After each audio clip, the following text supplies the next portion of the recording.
5, 4, 3, 2, and 1. And we are live again. Micah McCurry live with brother Jeremy Huston. This is number 7, number of perfection. It's a special number, but I appreciate you coming on, brother Huston, taking time out of your day. And you have all pastors have busy schedules. I understand that, but you have a busy schedule, and so I appreciate that. But for just a moment, would you just howdy with the folks? Tell us who you are, where you're from. Someone that has no idea who you are. 50 to 100 words or so. I'm Jeremy Huston. My wife is Jessica. We met at Providence Baptist College and got married in 2004. Graduated in 2005. Went to work at my home church in Jefferson City, Missouri, as an assistant pastor and youth pastor. And during that time, the Lord really burdened my heart to come back to Northern Illinois, where we'd met, and start a church. So in 2009, we came back. So we'll be celebrating 10 years in September of Foundation Baptist Church. And we have 4 children and 1 on the way. We have 2 boys, 2 girls, and 1 girl on the way. So the girls are happy about the tiebreaker. And we also have a girl dog. So with my wife, the girls, and the girl dog, us boys are feeling outnumbered. I know what that's like. 3 to 1 in my house. I guess you do. So we're excited. God's been really good to us. We started from scratch and didn't really know what we were doing. Still not sure that we know what we're doing. But God has been very faithful, and we're excited about the journey. I know that's a kind of a buzzword. I don't like that buzzword, actually. We're excited about the journey that He's taken us on to bring us to this place. And I'm just passionate about following God, serving Him. I was raised in a preacher's home, and my dad's been a pastor, or now evangelist, for 31 years. And for the 4 years before that, he was a Christian school teacher and worked on staff at a church in Festus, Missouri. So I'm a ministry kid since I was 1 year old. And so it's not that I don't know anything but the ministry, but I love the ministry, and I'm grateful for Amen. it. I'm grateful that God called me to preach, and that I finally surrendered. I know that you're not supposed to fight God, you're supposed to submit. But I did have to kind of go through the battle for a few years. And then I'm so grateful that I did submit to Him, and it's been a wonderful life. Amen. Amen.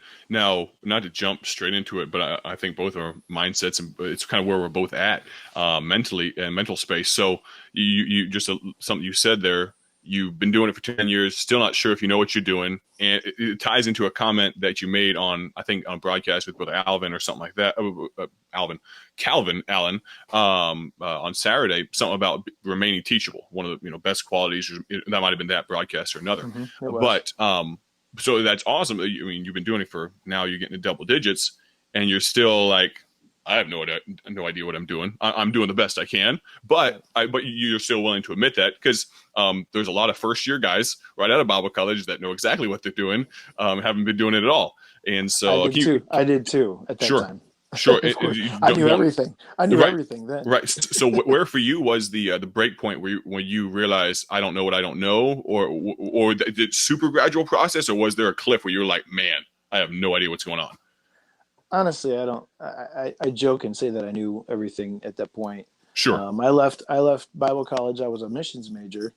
My junior year of college, I really felt very compelled that I should not go into foreign missions, but that I needed to focus on establishing ministry in the United States. I know I was talking to my then girlfriend, who's now my wife, at the time, and I said, it doesn't make any sense to me why I feel the Lord would have me to be in America when 90% of the preachers, minister here.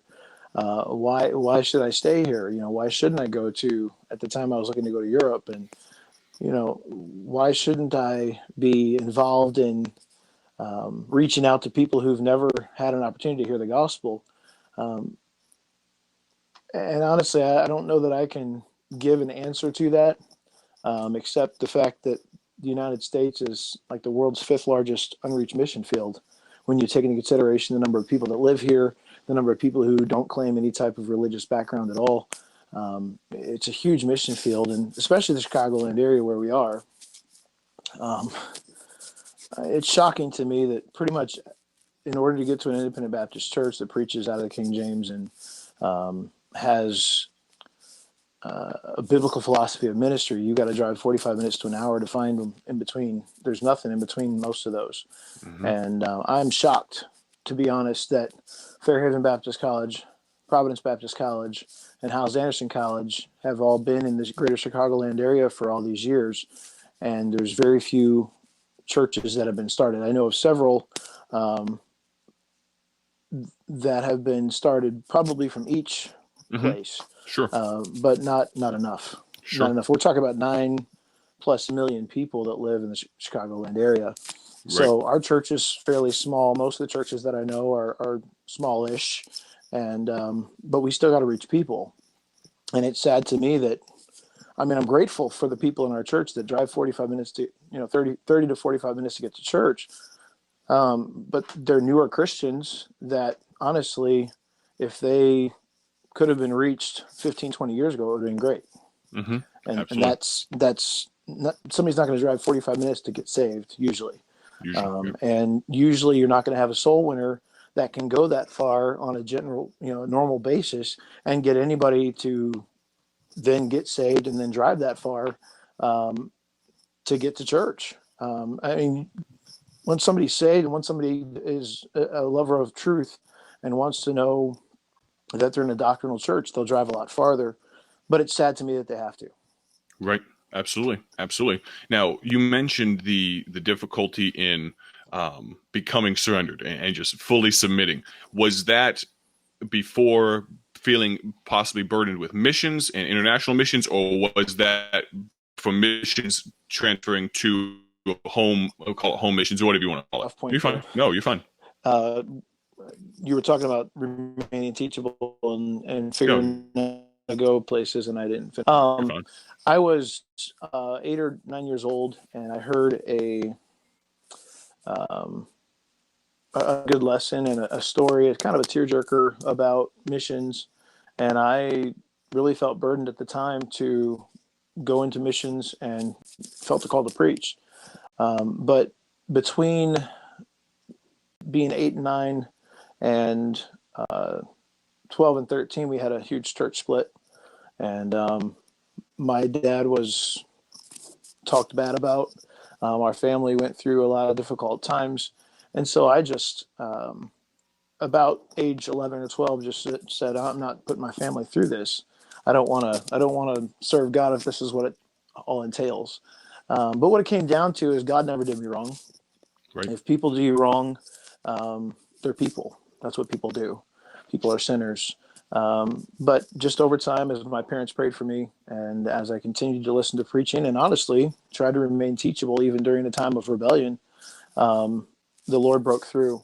And when I was 14 years old, I broke at a missions conference and surrendered to preach, and went to college with an expectation of probably finishing college, going to Croatia, which is where my great-grandfather was from, and just really had a burden for Croatia. Always have, still do, but I don't feel burdened to go there myself personally. But we do support a missionary there, which isn't enough, but Sure. but it is something that is exciting to me that we're able to support somebody that is in that land that I really felt a burden for. And at the same time, when I it was junior year, God Save America annual conference the national conference was at Northwest Bible Baptist Church. And Tony Huston was preaching. I honestly don't know what he was preaching on, but I just because the Lord just started burdening me early on in the service. And I was sitting next to Jessica, and I looked at her at the invitation. I said, look, I really feel like God wants me to be here in America. Does that change anything? Because she was a missions major too. She said, I don't know. I said, well, just so you know, I really feel like God wants me to stay here. So from that point, I was kind of looking for an opportunity to go to a church, be full-time.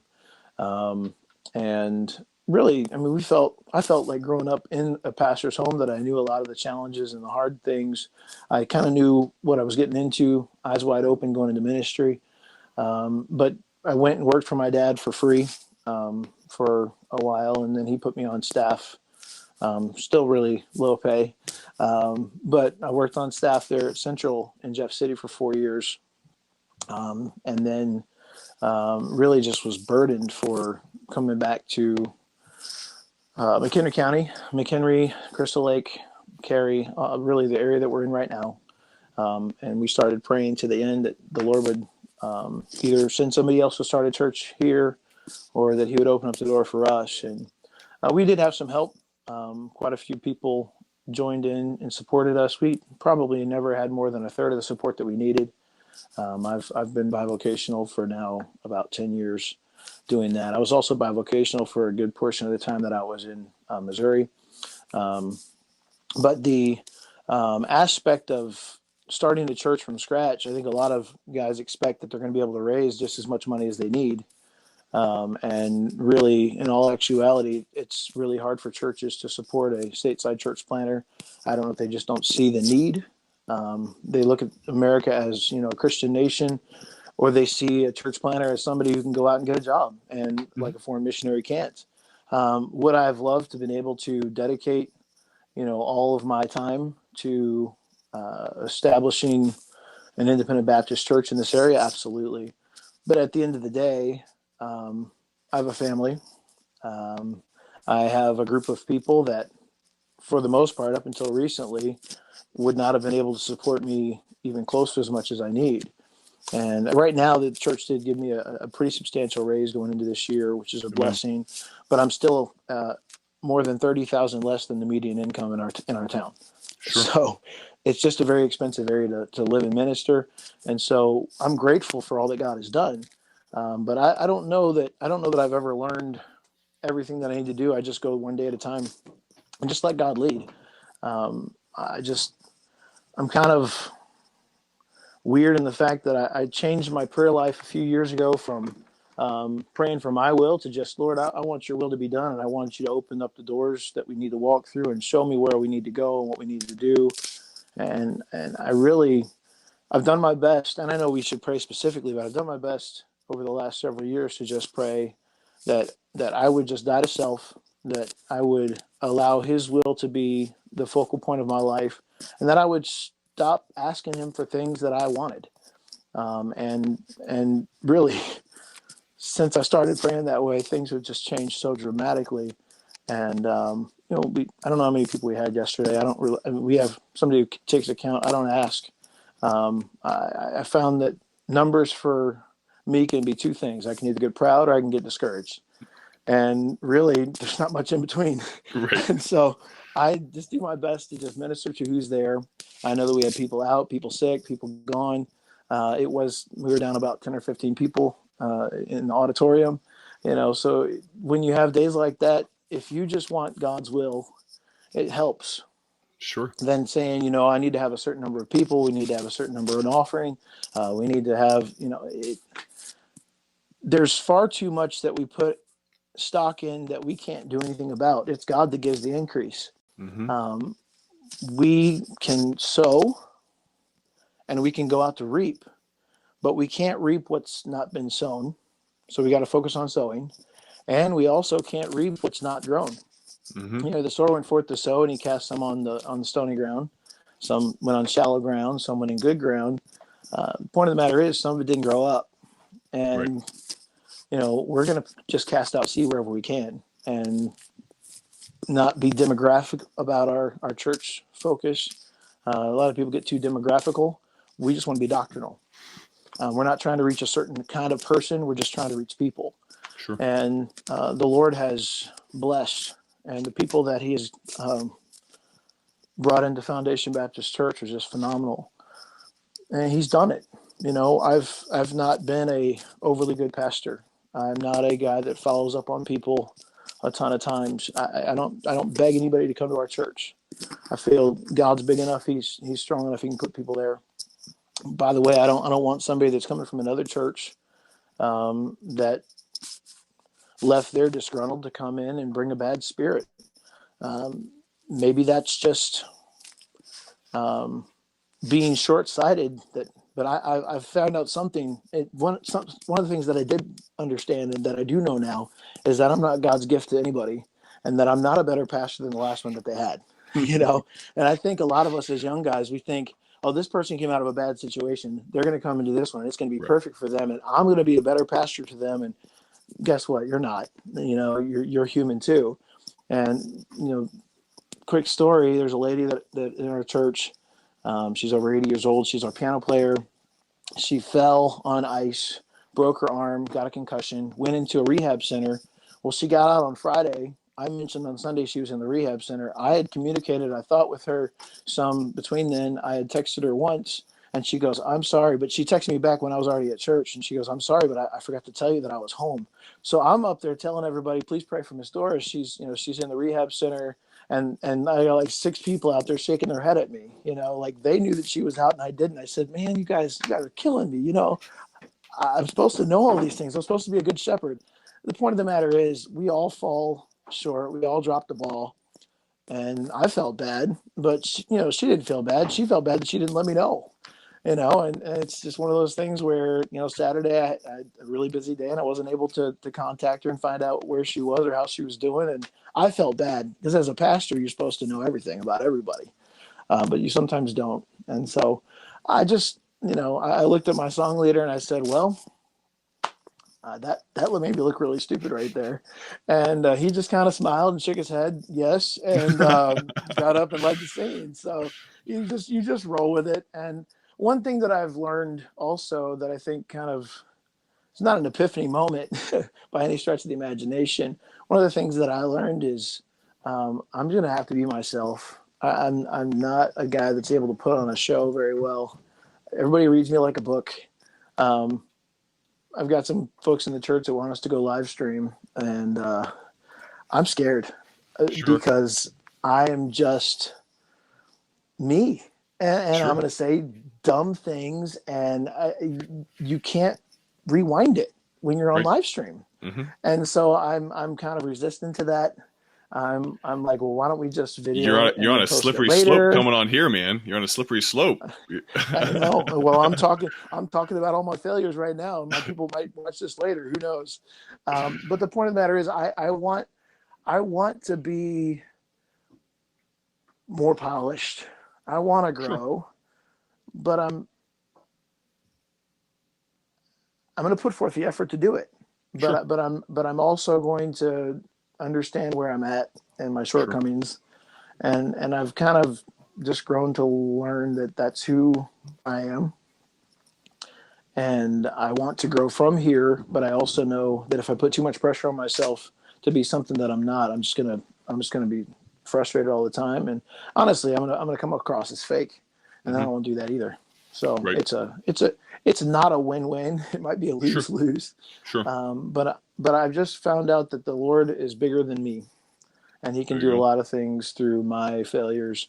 And my wife told me a long time ago, don't try to tell jokes, because you're not funny when you try to be funny. She said you can be funny on your own in your own way without trying to tell a joke, because you can't tell a joke to save your life, and it's true. So I've learned to listen to my wife too. I think that's one of the things about being teachable. Your wife has your best interest in mind Mm-hmm. almost all the time. It's very rare that she would not tell you something to help you, even if it comes across as you know somewhat snippy. Mm-hmm. Which my wife is never that, of course. Um, Even if she comes across as a little bit harsh, she's doing it for your best interest. And Right. so a man that won't listen to his wife is stupid, because she was willing to give you her life and take your name and bear you children and give up her life to live yours. Mm-hmm. Don't you dare not listen to what she has to say to you, because it's needful. Sure. She wouldn't say it unless she felt like you needed to hear it. Right. Right. I Now, mean, some women may, but not my wife. My wife doesn't. My wife doesn't mince words, and she doesn't. She doesn't hold back when she needs to say something. But she also, she's not a chatterbox. She says sure. what she needs to say when she needs to say it, and so I know that I value her words. Right. Now, because there's another topic I wanted to get to because you brought it up. Social media and its usage and all that are near and dear to me for a couple of reasons. Obviously, I'm using them right now. to host this. But as far as live stream, and for anyone that might listen to it, and because we're having a conversation, I would say probably what I said before we started when we were talking about. I said above all else, I want authenticity. That's what I'm personally looking for, because I'm looking for us to have really a one-on-one conversation that, yes, happens to be public. I found, and in listening to some who are, I guess you say, experts in this space, who have no skin in the game of whether I do something or not. Authenticity definitely is a buzzword, just like, being on the journey is and all that stuff. But it's so true in this day and age with social media and all of that. It is so easy to tell when someone isn't themselves.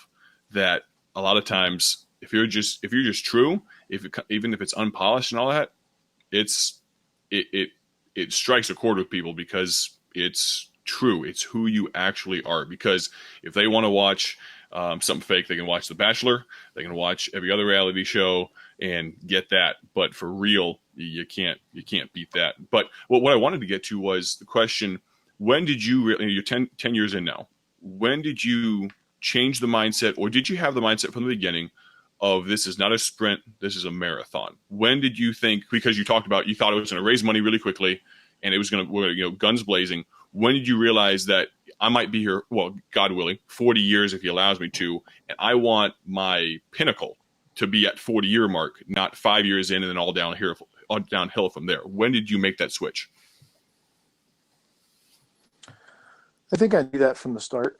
Okay. I really felt like we were coming here for life. And honestly, times when we were here and struggling and other opportunities would kind of come up, I would contemplate them. And my wife, again, was very solid. Here she is living in a rental, no sight of having her own home. We're meeting in rented spaces, barely making ends meet. Sometimes feeling like we're going more into debt than we are getting ahead. But she just kept challenging me with the fact that God called us here. Did God call us here? Or did he call us someplace else? And we started out with the plan of just coming here and going and just staying really for life. I've never really started anything. I don't think I've ever started anything in life that I didn't believe that I was just going to continue doing until it was done.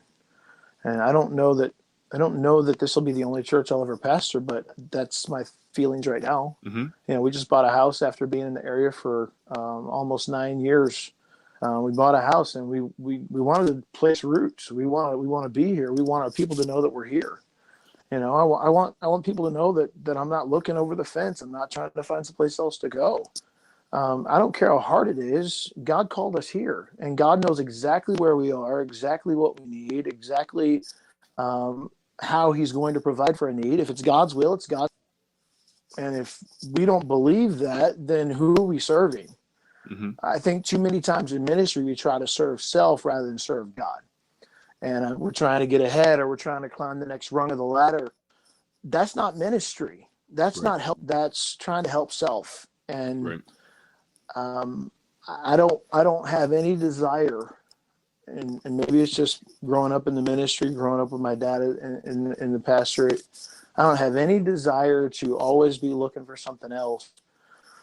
We live in a society that's never satisfied, never content. And I'm not saying we should be content with where we are, that we should always try to grow, but we always should be content with God, content with where he has us, content with such things as we have. Whatsoever state we're in, therewith be content. It's time for many of us to just say, okay, God knows exactly where I am. He called me here. He put me here. He's not taken aback by my situation. We've never gone hungry. We've never not paid our bills. There have been times when it's been tough and it's been tight, but God has always been faithful. And that's not been because we're just awesome people. We just have confidence in an awesome God. The bigger your God, the smaller your problems. The smaller your God, the bigger your problems. And we've just Mm-hmm. decided to try to see God as big, because he is big. And anytime my wife always calls me a worry wart, because I'll just be honest.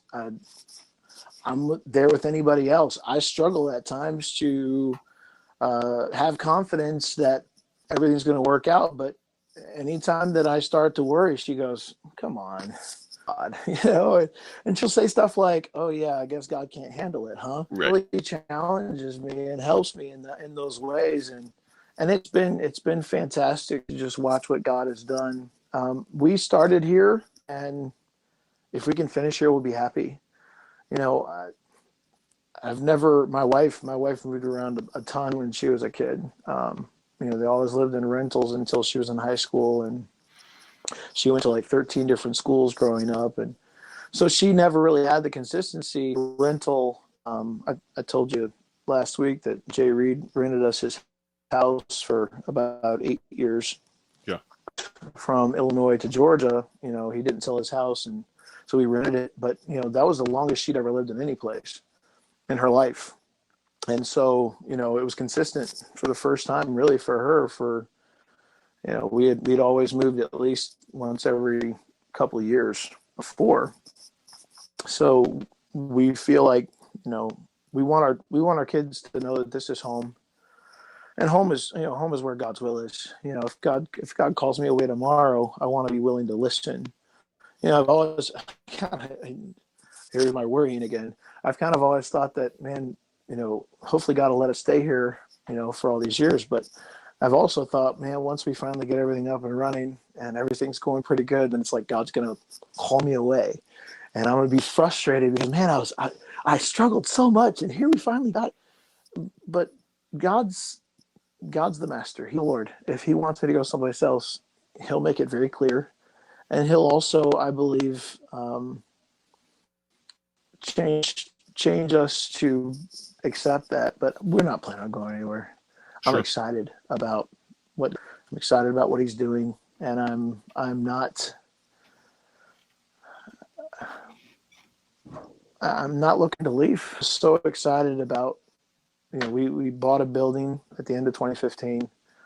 Jehovah Jireh Ministries, a great, fantastic ministry that helps church plants. It has to be your first auditorium that you're working on, or your first building that you're buying, for them to help you. But they gave us a $50,000 grant, and then God just out of nowhere dropped us to this point. There's just I don't know who they are. They're just some donors that have a fund with Goldman Sachs Philanthropy Fund, and they've sent us $70,000 over the last like 3 years, Wow. and God's just been so good. I mean, and honestly, the reason why they said they sent it to us is because we stood firm to King James. We continued to be a traditional church. So if you ever want to think about whether or not we should change and maybe things will be better if we go a different direction, understand that God knows where you're at and He knows what He can do for you, and He owns the cattle on 1,000 hills. And so I'm just grateful for how He has continued to confirm in my heart that I don't need to find a different path. I just need to continue down the same one. And Yeah. the thing's the same as we've been taught.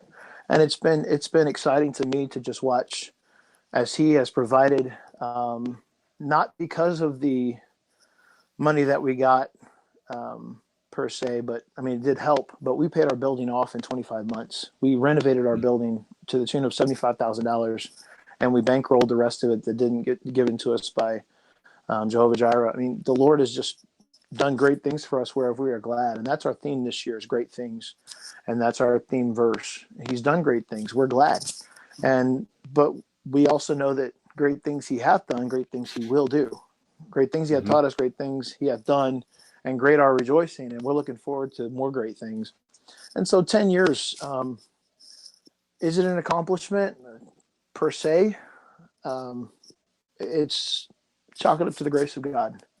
Sure. And I'm thankful that He has allowed us to watch Him work and just work through us, even though we're really unprofitable servants. We've done what our duty to do. I'm still trying to figure out how to go more and do more. Being bivocational slows you down a little bit, and I think that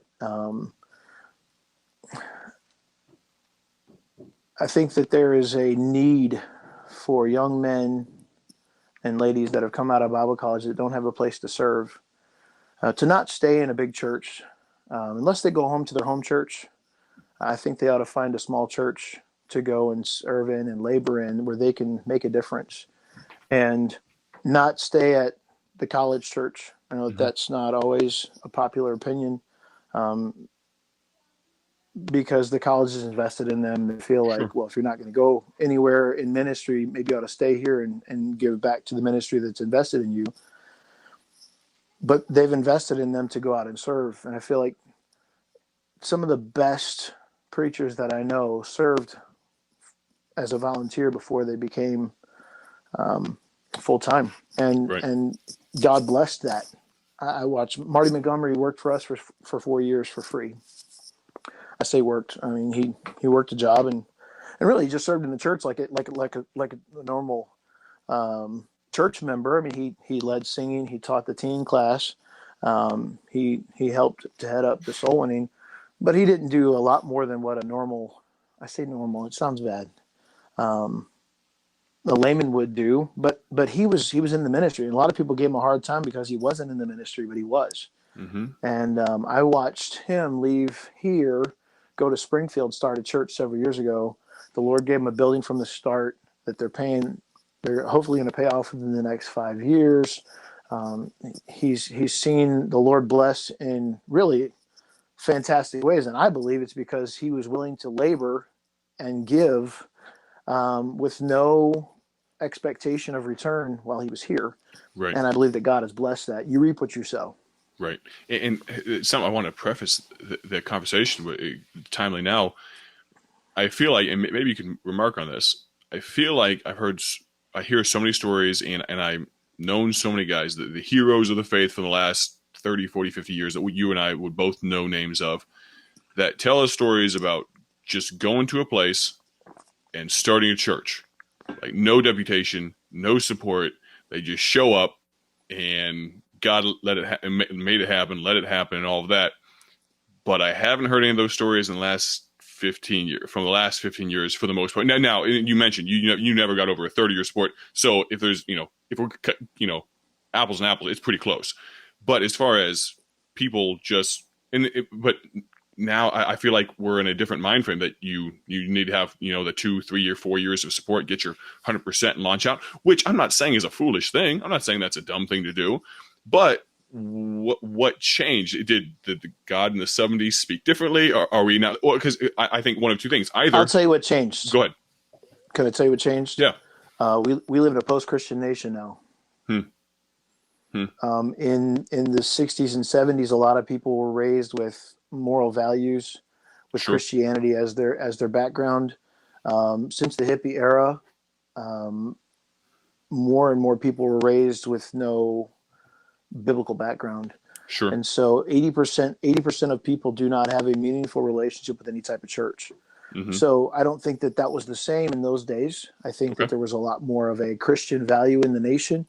I also believe that things were cheaper. Sure. That is absolutely true. It was a normal thing for only one person to work in the 60s and 70s. Mm-hmm.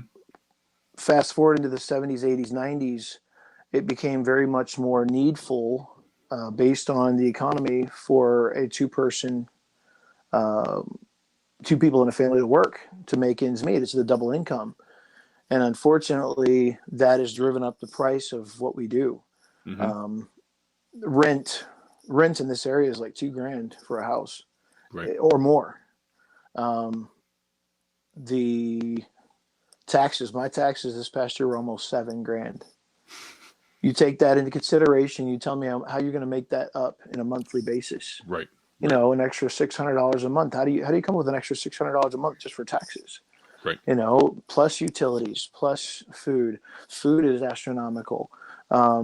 There's gasoline is more expensive. I know that there were times when it was high in the 70s, but I think that, what do you do? I mean, you just go forward where you are, when you are, for such a time as this. I don't know that ministry has ever been easy.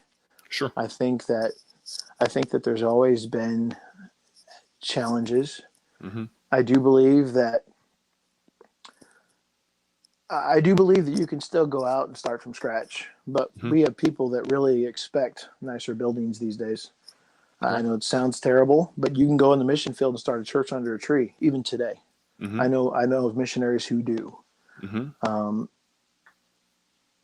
just to rent a school for 4 hours on a weekend in this area is $1,600 a month. Hmm. You're talking about 4 hours. You don't get a Sunday morning and a Sunday night and a Wednesday night. You get Sunday morning for 4 hours, and you fit what you can in there. It's $1,600 to $2,000 a month. Uh, it's ridiculous, but at the same time, um, gone. Not necessarily gone are the days, but gone are the days when you can get something for almost next to nothing. Right. And I'm not saying it's challenging anymore now than it was then. Right. I just believe that there's a reason for it. And I also believe that the team method works good. Hmm. If I had it to do over again, I'd try to find a core group, a group of people that are willing to tithe and give to the ministry from day one. Our offerings for the first several months were mostly my income giving to the Lord. I mean, it was really there was not a whole lot more. I think we had one couple that was giving like $40 a week. We had another lady that would give about $20 to $50 a week, and then it was my tithes and offerings and a little bit here and there from visitors that would pop in. And praise the Lord for churches that help to support us.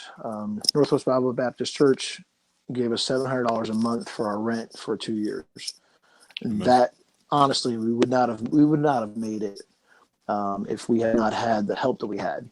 And then also Northwest allowed us to live at the college for 1 year and married housing. So we had 3 rooms at the back of the college that we lived in. Honestly, I don't know. I really don't know if I had it to do all over again, would I have raised more money? Maybe. But the past is the past. Let's just Right. roll, you know? Right. I Right. can't change anything about that. If I had it to do over again, what would I do? I mean, that's what I'm looking at right now. I'm not looking at leaving, but I am looking at the possibility of helping to start other churches in the Chicagoland area. Hmm. You know, we've had our building off. I want to be able to take and use as much money as we can towards church planning in the future. And I don't want to hurt what we have going on here to do that. But at the same time, with no risk, there's nothing accomplished. Right. And so there's a need, such a Hmm. huge need. I'm shocked at the number of towns that have 40, 50,000 people that no gospel witness, really.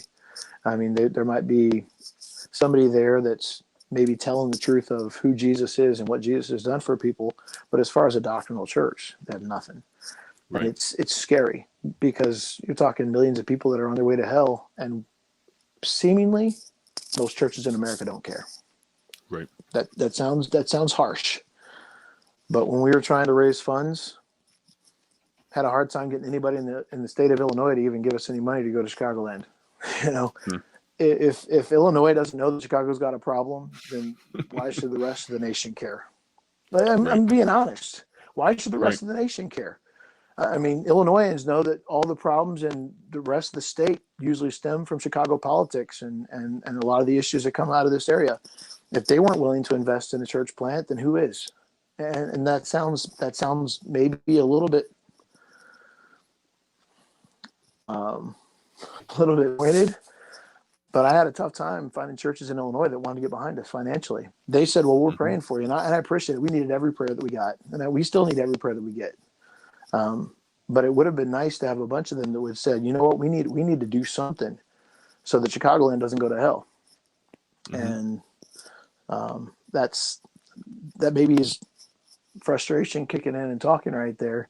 I'm not frustrated anymore, but boy, I was frustrated for quite a while when it was like, why does anybody care if we start churches? It's Right. just because it's not inner city, because it's a well-to-do area, because these people are moral, because we have Willow Creek Community Church and Harvest Bible Chapel. You know, say Right. what you want to say, but I minister in this area, and Willow Creek has a ton of people that are lost that go there. And I Right. talk to them all the time. And you know what they tell me? I say, "So when did you get saved?" And they say, "Well, we're still in the exploratory stage. We're still trying to figure out who God is." And how long you gone there? Like 7, 8, 9, 10 years. I can't imagine somebody going to church for 10 years and not knowing who Jesus is to them and how he's become their savior. To me, it's just shocking. Right. And so I might have some people that are upset with me that watch this, but Hey, that's okay. it's all right. The need obviously is huge, and something that I've been mulling over and thinking about. I've heard it wisely put that a lot of times it's not an issue with your income, it's an issue with your bills, and a lot of time and what style of living that you desire to have. And a lot of these guys, they equate it to, not necessarily spiritual guys, equate it to, you if you're miserable making $80,000 a year and you have a job that you can be happy at making $45,000 a year, you're a fool to just keep making $80,000 a year if you can be happy. Apply that to ministry. If you believe you're called by God and you have a passion for ministry, and I think this harkens back to what you were saying about just getting involved and getting plugged in.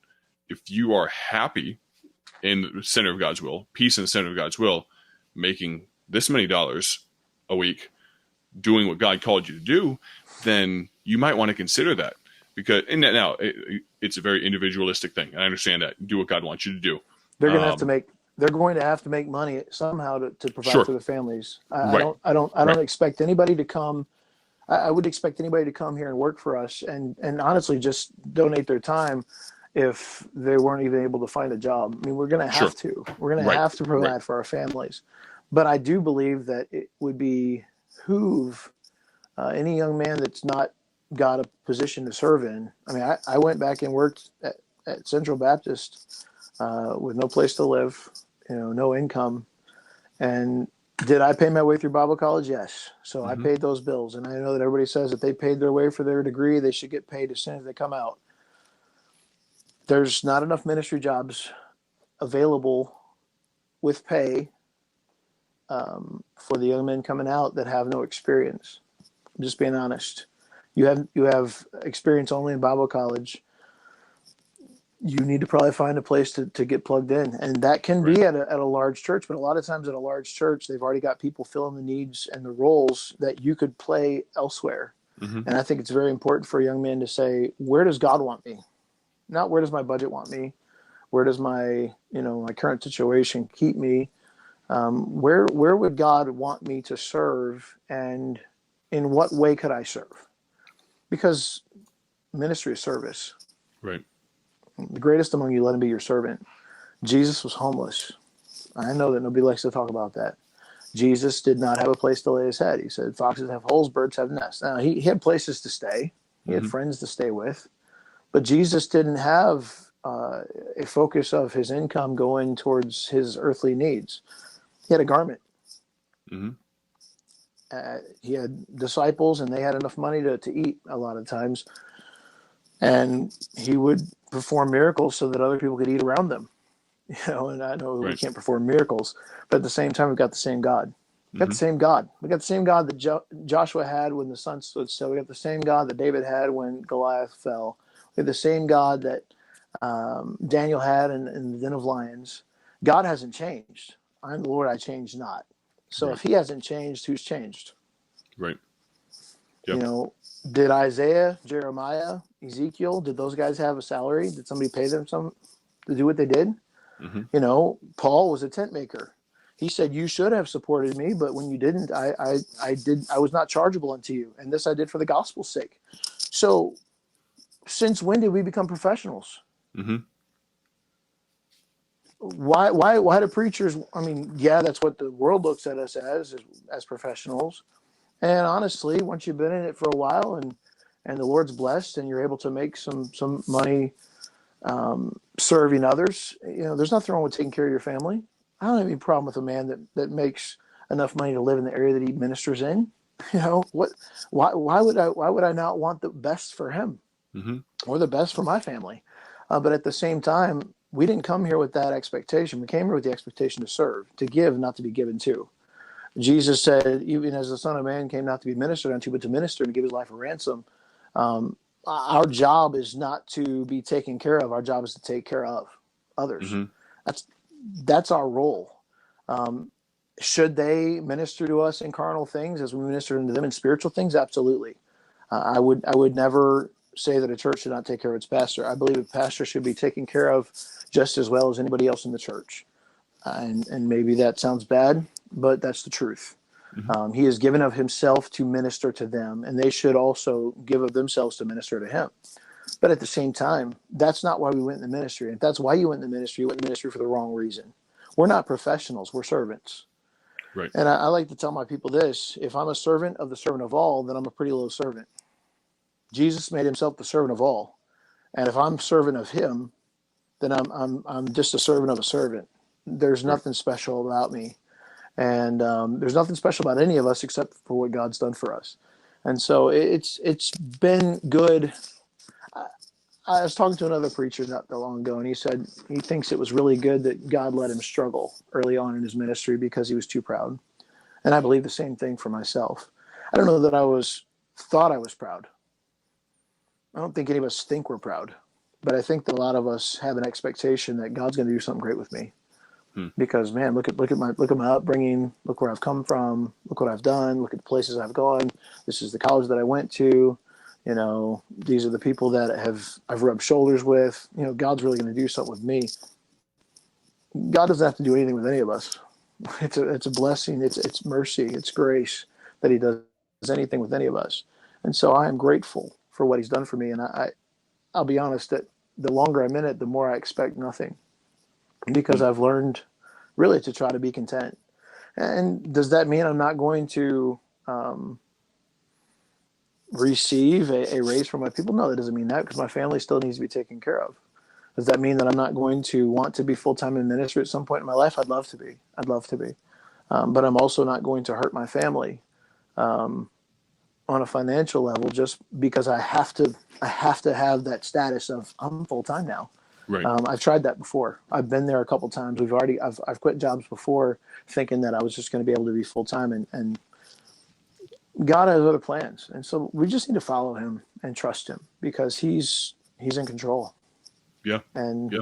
He holds tomorrow, and He's Amen. already in tomorrow. He's eternal. So, Amen. Now, what are some thoughts or and I mentioned it to you in private, I'm outside looking into to some degree, on the issue of being bivocational for guys that are doing it right now that haven't been doing it as long as you have, or guys that just don't. Maybe what are some things that would not occur to me that should or that are needful for other people to maybe have an understanding of? I've worked several different jobs as a pastor. The first job that I worked, I was overnights at a hotel.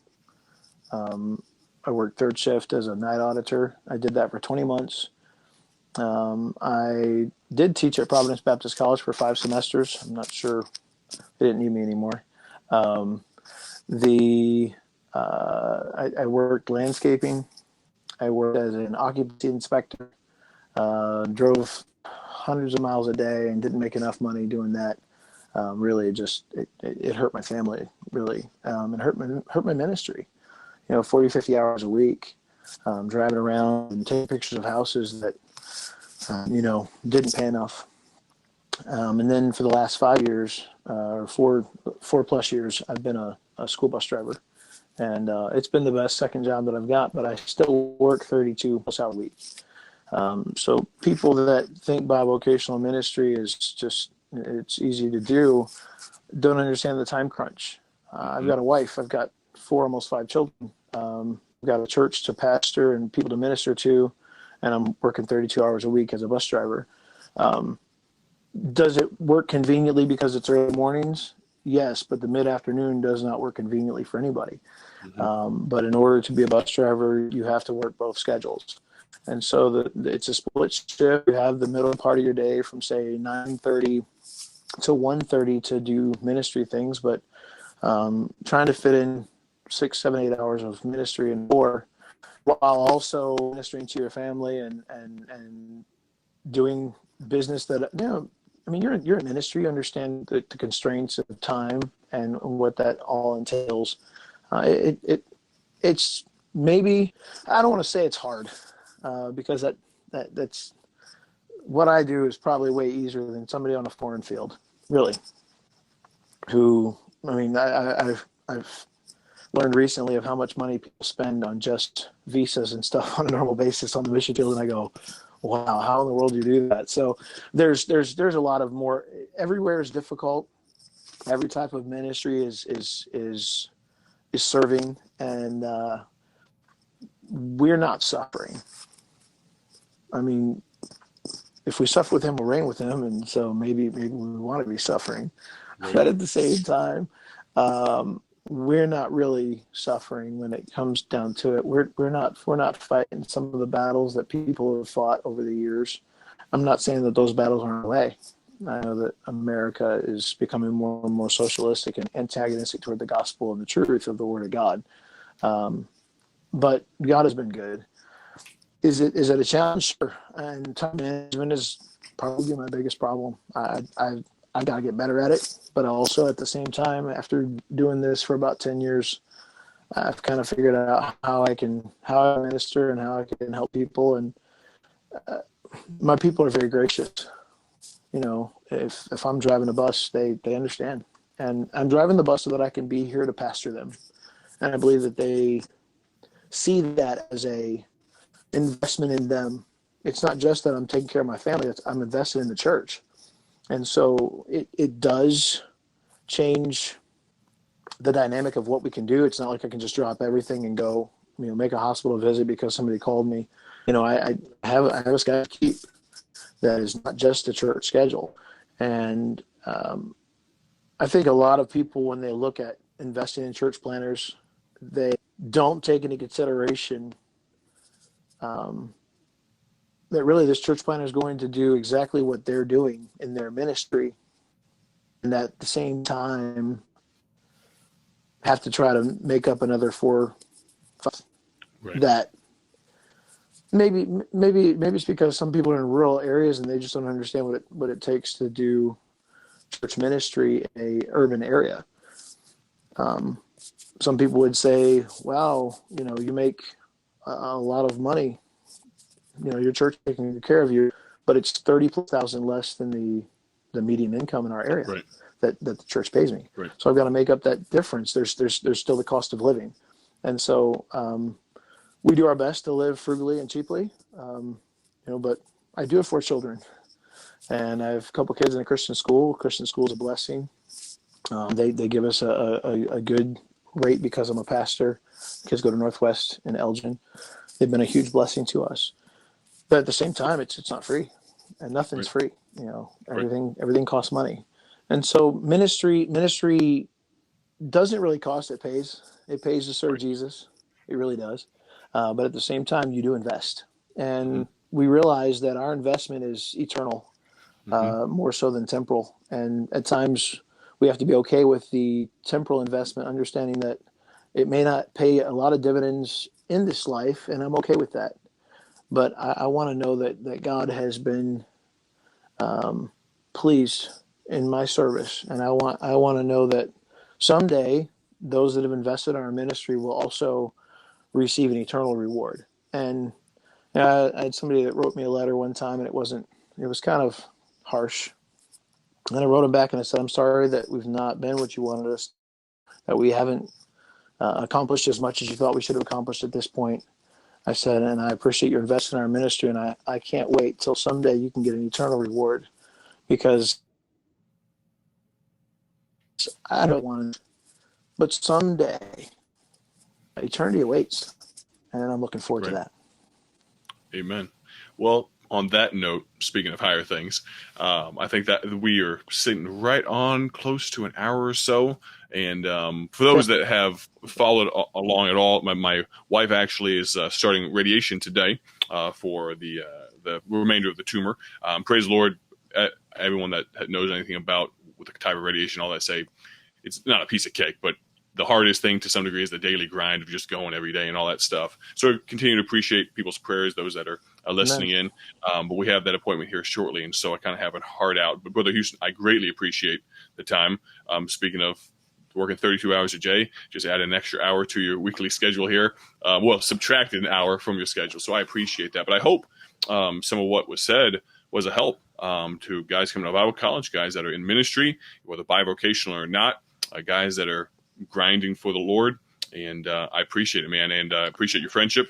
And any last words as we head on out the door?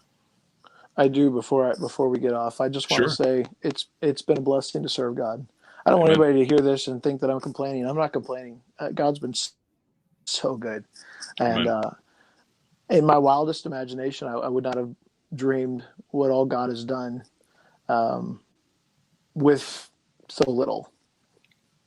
It's one thing to start out with a lot and to maintain a lot. It's one thing to start out with nothing and really just continue to maintain a lot of nothing, but see what God does in the circumstances. When I went to pay off the building for the church, the banker gave us a hard time getting a loan. 2 years before, we jumped through all the hoops. We did everything they told us to do, and he said no. And I said, "You can't tell me no. We did everything you told us to do." And he said, "Well, you just don't have enough contributors." Monthly, weekly contributors at your church. You just don't have enough people, and if your top 3 or 4 givers, any of them decide to leave, you're sunk. I said, well, this is what you don't understand. I said, God is the one who sustains churches. I said, maybe you don't understand that. Well, I went back in to pay the bill off, and I got to write about $100,000 check to him to pay the building off. And I said, remember what I told you, that God sustains churches and people don't? He goes, yeah, I remember that. I said, I just want you to know it's real.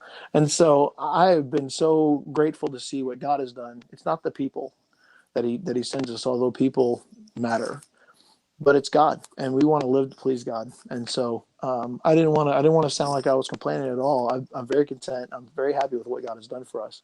And so I just want more people to jump in, because the water is fine, even if it doesn't seem like it's okay. Even though it seems like there's not going to be enough money to make ends meet, we've got a big God. And Amen. please get in ministry. Don't waste your life. Minister. Ministry is ministering, Great. and it's serving, and it's giving. And I'm grateful that you had me on. I appreciate the time. Amen. I'll butcher the verse, just a phrase of it. They that launch out into the deep waters, from Book of Psalms.